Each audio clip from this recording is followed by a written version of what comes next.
निजी स्कूलों की मनमानी फीस के खिलाफ दस्तक, जिस पर समय समय पर चर्चा तो होती है, बात होती है, लेकिन नतीजा कोई पुख्ता नहीं निकलता। अभी जो रिपोर्ट हम आपको दिखा रहे हैं वो मध्य प्रदेश की रिपोर्ट दिखा रहे हैं, जहां पर प्रशासन के बीच बचाव के बाद 81 करोड़ की फीस अभिभावकों को वापस लौटाई गई और 11 निजी स्कूलों के संचालकों को धरा गया है।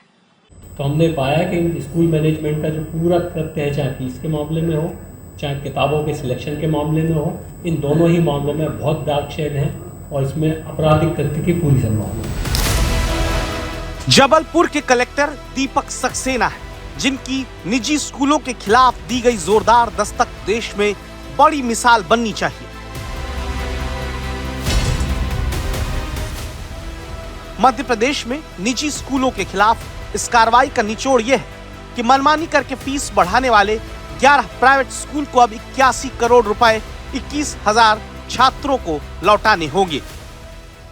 81 करोड़ 30 लाख की जो फीस है वो अवैधानिक रूप से वसूल की गई। इस फीस को वापस करने का निर्णय हुआ है और इसके साथ साथ हमने इन सारे 11 स्कूलों पे 22 लाख का अर्थदंड भी अधिरोपित किया है। निजी स्कूलों की मनमानी वाली लूट के खिलाफ ये वो दस्तक है जिसके बाद देश के उन दूसरे स्कूलों को शायद समझ में आए जो बच्चों का दाखिला कराकर फीस के नाम पर फिरौती की तरह लूट को अंजाम देते हैं।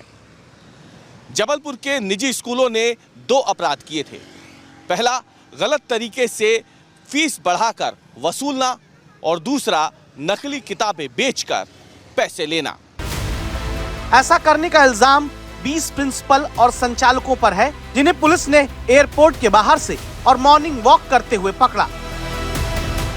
सबसे हैरानी की बात यह कि ये निजी स्कूल संचालकों ने प्रकाशकों के साथ मिलकर नकली पुस्तकों को बेचने का षड्यंत्र रचा और फिर चंद रुपए की किताबों को सैकड़ों रुपए में बच्चों को बेचने का काला धंधा खुद शुरू किया। इस तरह निजी स्कूलों ने अभिभावकों की जेब पर डाका डालने का ये तरीका आजमाकर सारी हदें तोड़ दी। जबलपुर जिला प्रशासन की जांच में ये बात सामने आई कि स्कूलों में लगने वाली 80% नई किताबों में फर्जी या नकली ISBN नंबर डाला हुआ था।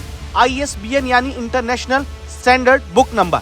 ये नंबर वही प्रकाशक अपनी किताब में लिख सकता है जो तमाम मापदंडों को पूरा कर किताबों को छापता है, लेकिन प्रकाशकों ने नकली किताबों को छापकर बाजार में बेचा।